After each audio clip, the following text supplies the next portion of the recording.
हमारे साथ समाजवादी पार्टी के विधायक हैं। क्या है आज आज सुबह से ही आप लोग? देखिए, एक तो बहुत महत्वपूर्ण मुद्दा है जो चंदा चोरी का।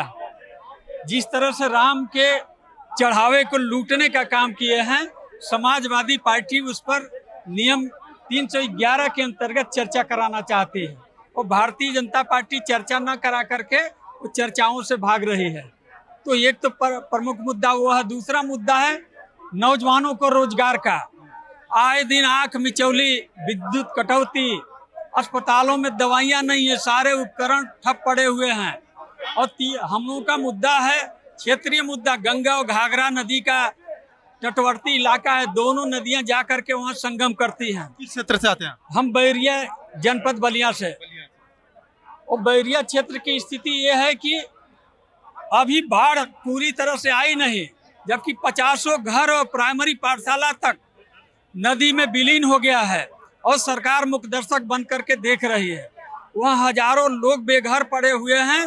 सरकार किसी तरह का उन्हें न तो बसाने के लिए कहीं भूमि का इंतजाम कर रही है, न वहाँ किसी तरह की सहायता दे रही है और न ही कटान पर किसी तरह का रोक लगाने पर पहल कर रही है।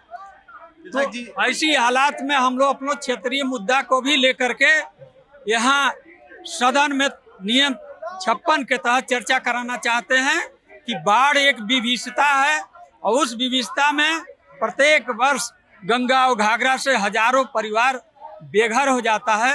सरकार उस पर चर्चा कराए और चर्चा करा करके उस पर कार्रवाई करे कि आगे से इस तरह की जिंदगियां बर्बाद न होने पाए। चर्चा करना चाहते हैं क्योंकि सरकार आरोप लगा रही है कि आप लोग चर्चा से भाग रहे हैं, सिर्फ हंगामा कर रहे हैं। कल भी हम लोग 311 की नोटिस दिए थे, आज मैं खुद 56 का नोटिस लगाया हूँ। तो सरकार उस पर चर्चा कराए ना। जब सरकार चर्चा कराएगी तो यहाँ बैठने की नौबत क्यों आती? हमारा नेता प्रतिपक्ष ने चर्चा में हिस्सा लेने के लिए नोटिस लगाए। हमारे माननीय शिवपाल जी ने भी कल बड़े गुस्से में थे, उन्होंने कहा सदन चले न चले तानाशाही बर्दाश्त नहीं। तो ये तो कोई कहेगा भाई, किसी को अपमानित करने का कार्य करेगा तो उस परिस्थिति में विपक्ष के लोग मुखदर्शक बन करके नहीं देखेंगे, बल्कि सड़क से लेकर के सदन तक संघर्ष करने का काम करेंगे। चंदा चोरी के अलावा आपने अपने क्षेत्र की जमीनी मुद्दे, आपको लगता नहीं कि महंगाई भी एक बड़ा मुद्दा है? महंगाई लगातार बढ़ी है। महंगाई से तो इतनी त्रस्त है कि हर परिवार के किचन बिगड़ चुके हैं, किचन का जायका बिगड़ चुका है।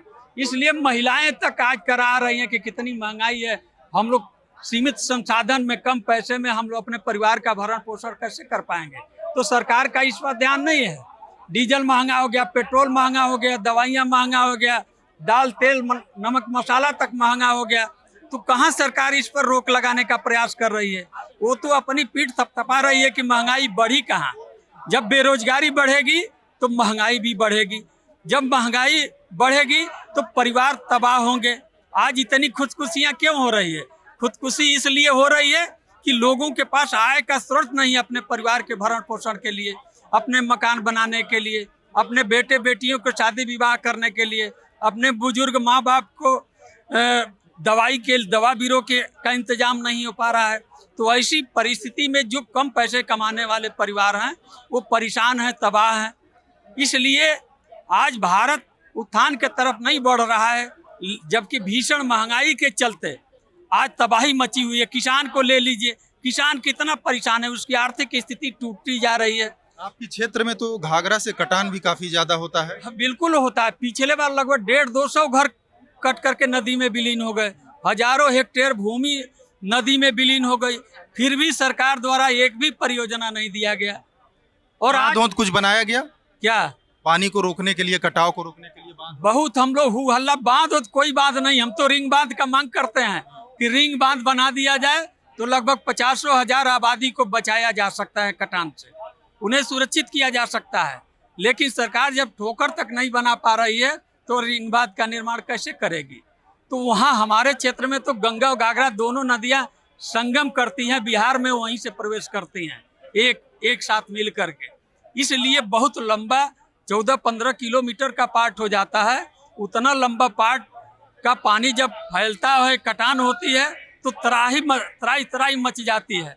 इसलिए हम लोग आप लोगों के माध्यम से मांग करते हैं कि गोपाल नगर दियरांचल को बचाने के लिए रिंग बांध का निर्माण कराया जाए कि वहाँ के लोगों को सुरक्षित रखा जा सके तथा जो कटान से पीड़ित परिवार हैं उनको तत्काल भूमि और भवन का इंतजाम किया जाए कि उन्हें कहीं न कहीं बसाया जा सके। बिल्कुल, ये बैरिया बलिया से समाजवादी पार्टी के विधायक जयप्रकाश चंद्र ये कटान की समस्या से बहुत परेशान है। इनकी क्षेत्र जो है बैरिया जो घाघरा नदी से सटा हुआ इलाका है, तो कटान की वजह से ये बता रहे हैं सैकड़ों घर जो है प्रभावित हुए हैं और भी प्रभावित होंगे। उसकी मांग को लेकर ये लगातार जो है सरकार से मांग कर रहे हैं, लेकिन कोई सुनवाई नहीं है। कैमरामैन प्रदीप के साथ आसिफ खान, कट्टाम न्यूज, लखनऊ।